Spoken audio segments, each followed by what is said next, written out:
Hi there, friends. I'm Vasco. I'm part of the team behind the first global Scrum Master Summit.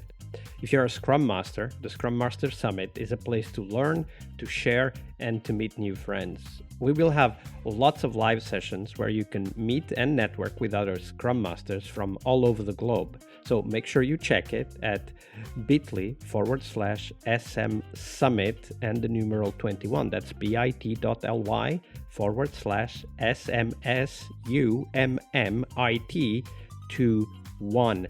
We have 7 amazing keynotes or more, as we are still organizing the conference as I record this, and 8 tracks that feature people like you and thought leaders sharing their insights and knowledge to help you become an awesome Scrum Master. So once again, check it out at bit.ly/SM Summit 21. That's all lowercase, all one word, SM Summit and the numeral 21. I'll see you on the virtual conference floor.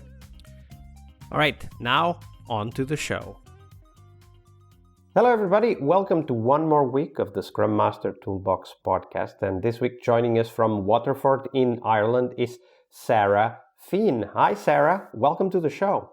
Hi, Vasco. Thanks for having me. Absolutely. So Sarah is an Agile coach within an Agile Practice Team at Red Hat. Sarah currently works with an open source community-facing team called the Community Platform Engineering Team. And she also helps co-manage the Agile DevOps community of practice. She believes by simply creating a safe environment for discussion and collaboration, we can open up so many opportunities to work together towards continuous improvement. And absolutely agree. Sarah, before we dive into all of that, tell us a little bit more about yourself and how did you end up becoming a Scrum Master? Vasco, the journey started probably in and around 8 years or so ago when I was introduced to the world of Agile and didn't really recognize it at the time that it was actually an Agile way of working. So I started out with a business consultancy firm as a marketing executive and a project manager. And we worked together with clients and we'd work on different problems and issues that they might have. And we'd constantly work with them to get more information into how they, into the problems that they had, any new information that they received, gradually as the project went on. So without knowing, we actually had very much using agile techniques and practices within our framework of how we worked with clients. So we had multiple loops, feedback loops, multiple opportunities to build on what we were going to deliver at the end to ensure it was of usable value.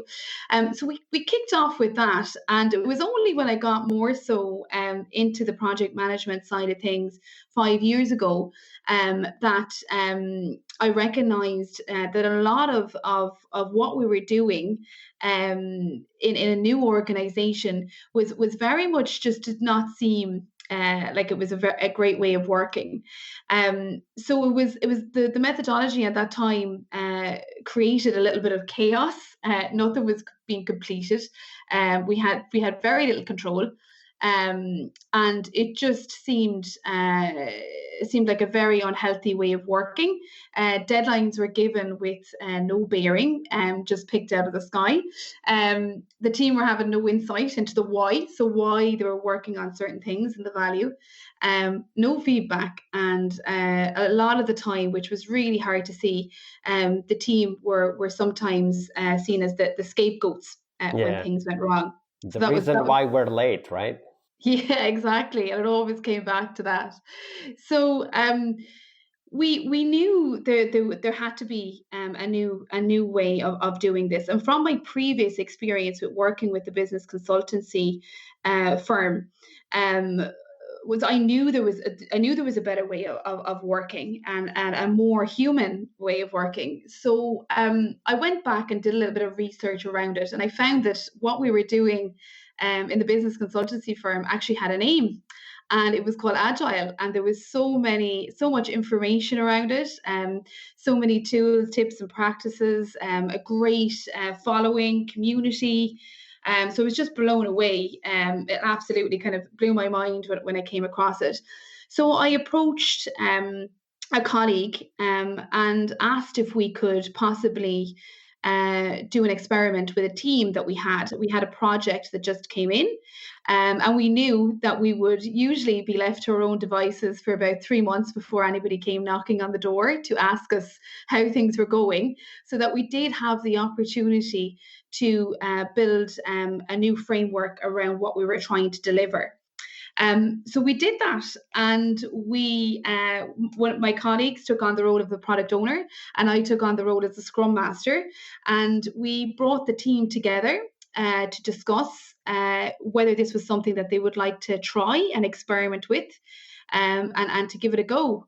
So as you can imagine, they were very apprehensive. I was apprehensive as my first time taking on that role as a Scrum Master. But we just felt it was we had the opportunity with the team that we had, which were actually all remote, to try and give this a shot and to see how we fared out. So yeah, that's the long-winded version of how I became a Scrum Master. And absolutely, and that thirst for improvement, the wanting to help teams achieve what they want to achieve without so much pain that comes with methods that are completely outdated, at least from today's perspective. That's very common among Scrum Masters. And in fact, next we talk about perhaps not such an uplifting story as the one that you just said about finding a different and better way of working, but a story of failure. And the reason why we want to talk about stories of failure for Scrum Masters is, of course, because we all fail and we gain a lot, we learn a lot from sharing those stories and what we've tried next, how we've improved. So tell us that story, Sarah. Yeah, well, there's been many failures along the way, and I like to reframe them as opportunities to learn. So one of the failures that really stands out to me, and one that I've learned a lot from, was when I kicked off with another team with Scrum.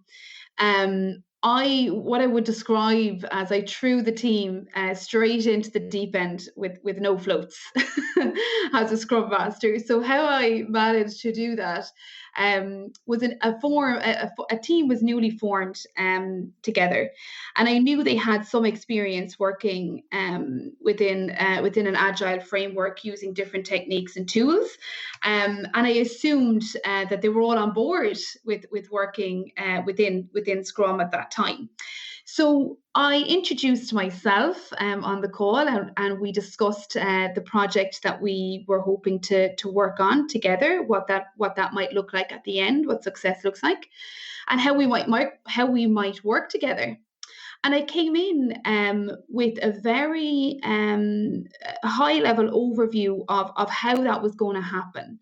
So I dictated to the team when our iterations would be, how the length that they would be, how long our planning sessions would be, when we would have our review calls or retros, what channels we would chat on, where we would document our work, where we would track our work. So it was very much came in with all what I felt was all the tools and techniques that we needed to be successful to the team, but I never included them in the conversation. What do you mean? I mean, of course, the obvious thing that comes to mind from your explanation is that you told them what to do. You didn't ask, is this okay? Or do you understand it? Or do you even want to do it? So is that what you mean by not including them in the conversation? Or do you mean something else? Yes, that's absolutely it, Vasco. I went in thinking that I knew the best way forward for this team from previous experiences and from what the project needed us to achieve and deliver on. But I never asked them how they would like to work, if Scrum actually made sense for them, if they would like it to, if they wanted to work in maybe 1 week sprint or 2 week sprint or whatever that might look like.